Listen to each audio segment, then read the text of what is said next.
아무리 좋지 않아도 미국 주식에는 항상 기회가 숨어 있다. 미국 주식 분야 압도적 1위. 최장수 베스트셀러.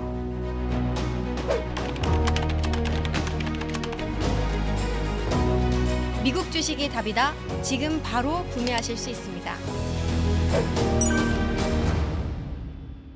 이번 달에는 자이언트 인상이 예정이 되어 있는 상황입니다. 일단은 연준이 그동안 금리를 어느 정도 올렸냐를 한번 한 해 동안을 짚어보면 총 6차례 중에 5차례 금리 인상을 단행을 했습니다. 그런데 그 중에 3번을 모두 자이언트 인상을 했기 때문에 굉장히 큰 폭의 상승을 해왔고 이번에도 마찬가지로 큰 폭으로 인상을 할 것으로 예고가 되어 있는 이런 가운데 시장에서 반영이 되고 있는 부분은 이제 12월에 어느 정도 인상을 할 거냐라는 부분이죠. 일단 굉장히 이 올해 가파르게 금리가 오른 것을 볼 수가 있습니다. 이 금리가 이렇게 오르게 되면서 과연 우리가 물가를 잡았냐를 체크를 해보면 사실은 이 부분이 굉장히 그 연준에서도 우려하고 있는 반대 금리가 오른다고 해서 물가에 바로 반영이 되는 것이 아니기 때문에 아직 7월까지의 자료긴 하지만 2022년에 금리를 인상한 이후에 물가가 완전하게 잡혔다라는 사인을 우리가 보지 못했고 또 그래프상으로도 나타나지 않고 있습니다. 달러도 이렇게 금리가 많이 오르면서 굉장히 가파른 상승을 보여주고 있는데요. 일단 달러 가치가 114를 거의 근접한 수준으로 치솟았는데 이렇게 달러가 113을 돌파한 것은 2002년 5월 이후 20년 만이라고 하더라고요. 이렇게 높은 환율 혹시 보신 적 있으신가요? 월드컵 때? 그렇죠. 네. 굉장히 오래됐죠.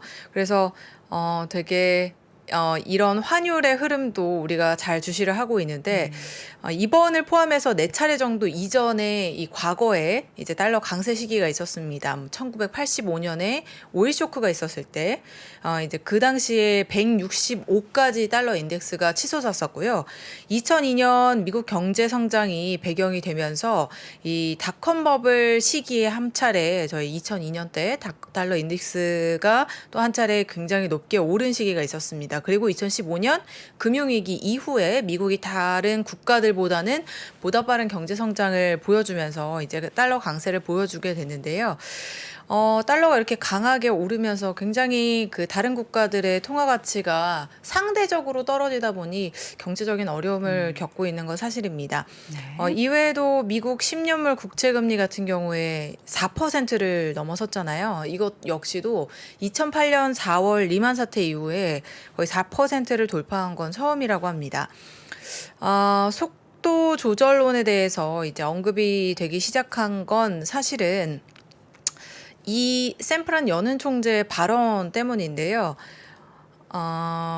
이 샘프란 여는 총재가 사실은 굉장히 연준 여는 총재들 가운데서도 매파적인 입장을 항상 고수해 오던 인물이었고, 이분이 굉장히 발언도 강경하게 하는 걸로 굉장히 유명한데요. 네. 말을 엄청 잘하세요. 그래서 이번에도 굉장히 UC 버클리에서 이제 연설을 하셨는데 논리정연하게 왜 이렇다라는 내용을 언급한 것 중에 이제 금리 인상 속도 조절을 논의해야라는 말이 나왔기 때문에 외신에서 이걸 주로 보도를 했습니다.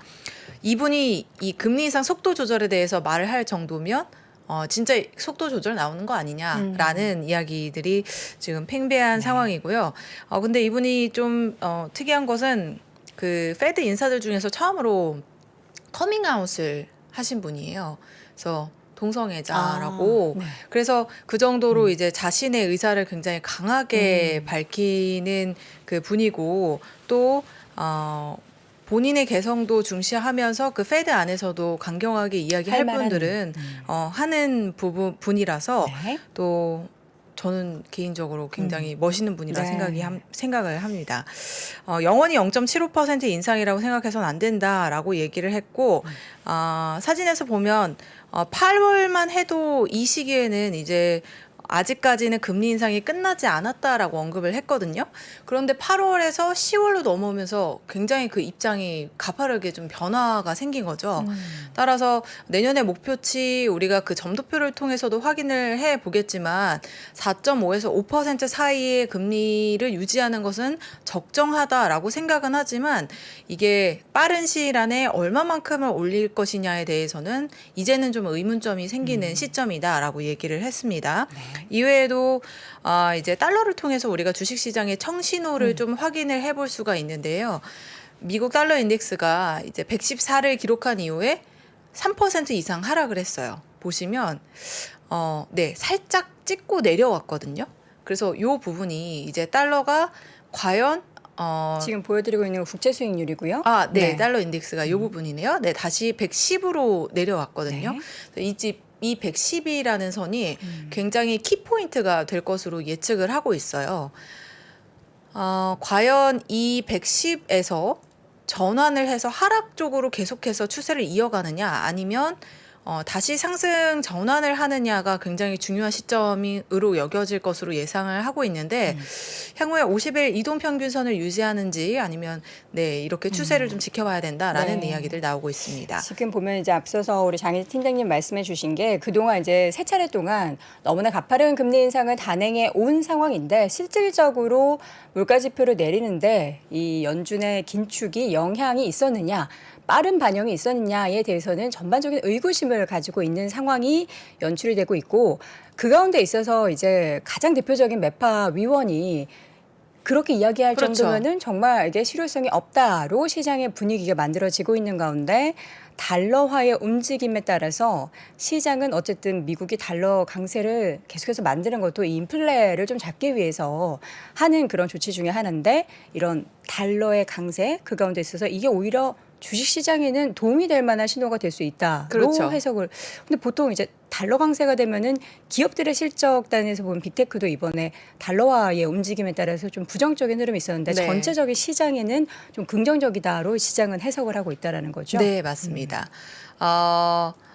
그리고 또 이외에도 네. 굉장히 여러 가지 부분들이 이제 반영이 되면서 속도 조절론에 대한 진짜 신호가 있을 것이다라는 것들이 이제 사인으로 들어오고 있는데 CNBC의 그 짐 크래머도 이번 주를 예고한 부분 중에 이제 대거 발표가 될 것으로 예상이 되고 있는 게 기업 실적과 경제 지표입니다. 특히 그 Non-Farm Payroll Report가 비농업 고용 지표인데요.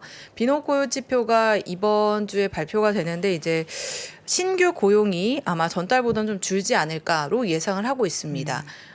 일단 시장에서 예상하는 바는 26만 3천 명보다 줄어서 22만 5천 명 정도로 예상을 하고 있는데 이번 주 금요일에 발표가 되기 때문에 거의 막바지에 이번 주를 장식할 그런 지표로 좀 나오지 않을까 생각을 하고 있습니다.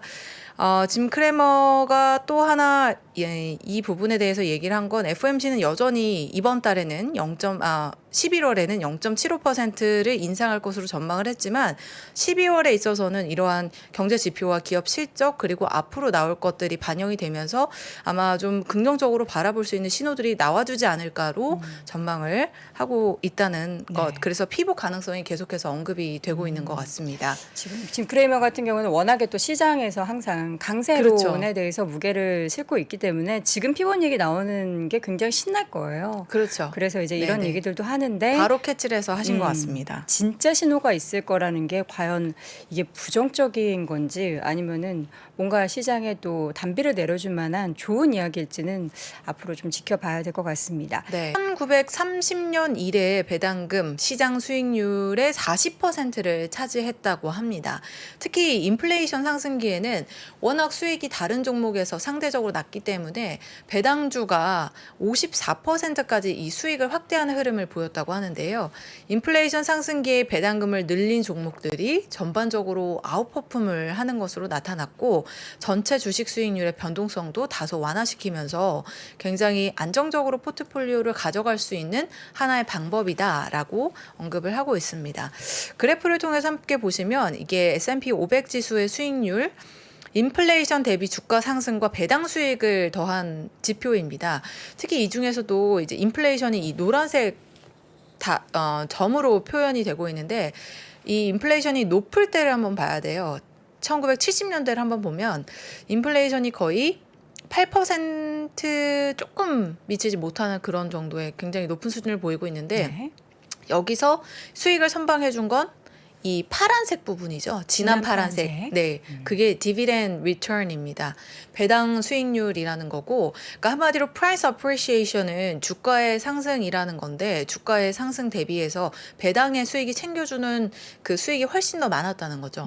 네. 그래서 이 부분도 굉장히 주목을 해볼 만하고요. 마찬가지로 1940년대에도 6%대 인플레이션이 있었는데 디비덴드 리턴이 굉장히 높게 선방을 해주면서 주식 수익을 방어했다라는 걸로 해석을 해볼 수가 있습니다. 상대적으로 인플레이션이 낮았을 때는 주가도 워낙 많이 오르기 때문에 배당금의 그런 톡톡한 그 수혜를 느껴보지 못할 수도 있지만 인플레이션이 이렇게 높고 경기가 좋지 않을 때는 배당이 굉장히 방어적인 효과를 보여준다라는 것이고요. 네. 미국 시장의 배당주 성장률은 사실은 2019년 대비해서 2022년 6월 기준으로는 에너지 기업을 제외하고는 사실 크게 성장을 하진 못했습니다. 그동안 오히려 더 큰 폭의 성장을 해왔지만 아무래도 2022년에는 이제 그 코로나 이후에 경기 변화에 좀 대응을 해 가다 보니 시장도 굉장히 그 변동성을 크게 보였고 이 배당금 성장도 그런 변동을 함께 겪은 걸로 네. 보이고요. 그런데 이제 여기 기사에서 얘기하는 건 가장 항상 좋은 주식이 가장 높은 수익률을 주진 않는다는 거예요. 네. 그래서 그 이제 좋다라는 의미가 좀 다른 거죠. 그렇죠. 네. 그러니까 우리가 흔히 말하는 좋은 주식이라는 건 네. 뭐 큰 기업들, 우리가 잘 아는 기업, 항상 이렇게 뭐 살펴보는 주식 가운데 우리가 좋다 얘기하는 주식들이겠지만 수익률 면에서 측면에서 살펴보면 이 그래프는 이제 그 왼쪽이 annualized return이라고 해서 연간 수익률이고요. 오른쪽이 리스크예요. 네. 그래서 이제 어느 정도의 변동성을 보이고 위험성을 가지고 가야 되는지 그걸 이제 디비덴드 수익률 기준으로 나눈 겁니다. 그래서 디비덴드가 낮았을 때 annualize가 return이 높아요. 그러면 배당금 안 줘도 return이 높은 거 아니냐라고 볼 수 있겠지만 그 경우에는 이 주황색 선이 지금 리스크를 가리키고 있거든요. 그래서 리스크를 많이 테이킹을 해야 수익이 높아질 수 있다는 것을 보여주고요. 상대적으로 디비덴드 일드가 오른쪽으로 가면서 이제 높아지거든요. 높아지는데 리스크도 상대적으로 낮으면서 리턴은 더 높게 가져갈 수 있는 베스트 컨비네이션을 지금 이렇게 표를 통해서도 확인을 해볼 수가 있습니다. 네. 네, 그래서 인플레이션 대비 주가 상승과 배당 수익이 어느 정도 연관성이 있냐를 살펴봤는데요. 배당주로는 우리가 흔히 또 여러 가지 미주미를 통해서도 소개를 하고 있으니까 홈페이지나 강의를 통해서 확인을 해보시면 좋을 것 같고요. 네. 리스크가 높으면 수익이 높지만 여러분도 항상 안전을 생각하시면서 네. 또 투자를 해 보셔야 될 것 같습니다. 네, 지금 시점에서 이제 인플레이션이 굉장히 높은 그리고 시장의 변동성이 큰 시장 가운데서 이제 배당주 이야기까지 쭉 시장에서 지금 월가에서는 투자의 대안처로 이야기를 하고 있다라는 부분을 확인해 봤고요.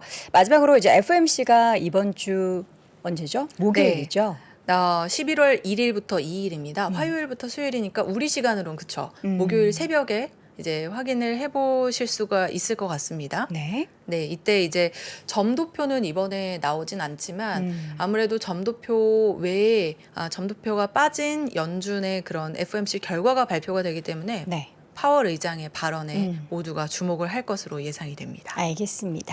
자, 이렇게 해서 오늘은 처음으로 함께 이야기를 나눠봤습니다. 미국 주식 미치다 새로운 얼굴 글로벌 컨텐츠 팀의 장혜진 팀장 함께했습니다. 팀장님 고맙습니다. 고맙습니다.